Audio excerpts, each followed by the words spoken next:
Retirement can bring a lot of joy and a lot of stress depending on how you've prepared for it. Today I want to talk about hidden cost of retirement that generally nobody's talking about. Keep it right here.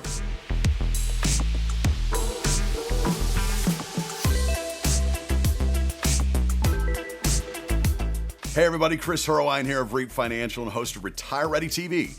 Every week on KXAN, that's News Channel 36 here in Austin. If you like our content, hit the subscribe button, hit the bell for notifications. Today I'm talking about the hidden cost of retirement that generally nobody's talking about. These things can blindside you. You want to be in front of them. Keep it here. Stick with me through the end today to hear my last point because this is the one that most people overlook. All right, the first one, healthcare and long-term care costs. So if you retire before age 65, chances are you're going to get on Obamacare, you're going to get on an exchange plan, and that can be $700, $800, $900 a month very easily. Make sure you're planning for that large expense in those early years. Then you get on Medicare. Are you going to get on Medicare A, B, D? Are you getting on an Advantage plan, a Medicare supplemental? All of those things cost different amounts, and your income dictates how much you pay. So then we've got Medicare expense that needs to be budgeted throughout. And then lastly, a lot of families have concerns about long-term care. If you're in your 90s, your late 90s, if you're blessed, are you going to be able to live in the home? Are you going to have to go into long-term care, nursing home care? Maybe you have home health care. Those things are incredibly expensive. You got to make sure that your plan ensures you've got plenty of wealth in late life to take care of those things so that you're not a burden to your heirs. Here's the biggest expense that nobody really considers. It's taxes. Why does nobody consider this?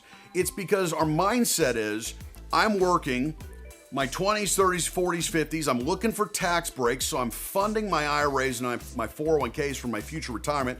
Oh yeah, we like that tax break you get along the way. And then you retire, and you're thinking, well, my paycheck goes away, and I'll be in a lower tax bracket. For some people, that's true, maybe temporarily. But for the majority of successful retirees, they get blindsided by taxes.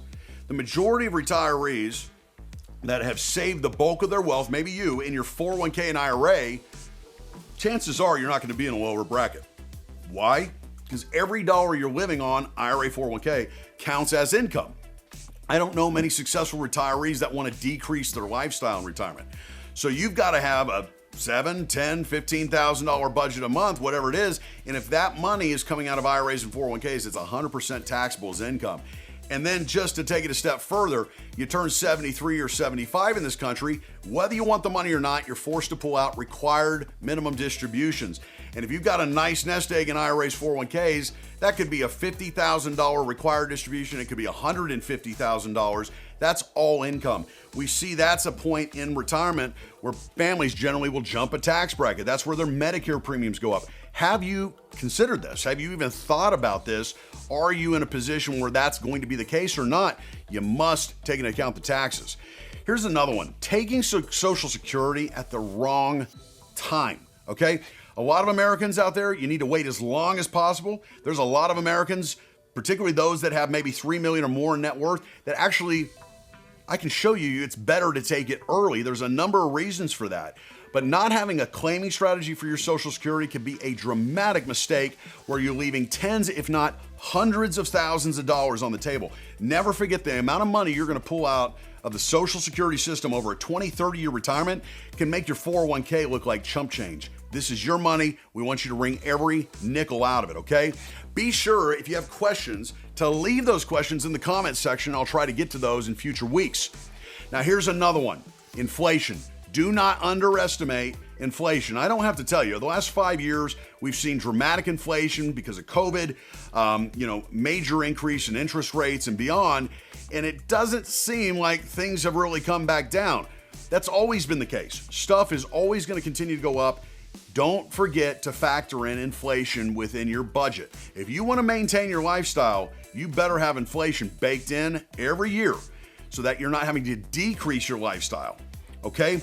Lastly, if you are maintaining a lifestyle, you're doing hobbies, you're traveling, you're doing all the things you dreamt about in retirement, but you're doing this without a coordinated budget, that you know that you can spend that money comfortably and confidently, there's a good chance that you may run out of money well before you're planning on it. Okay?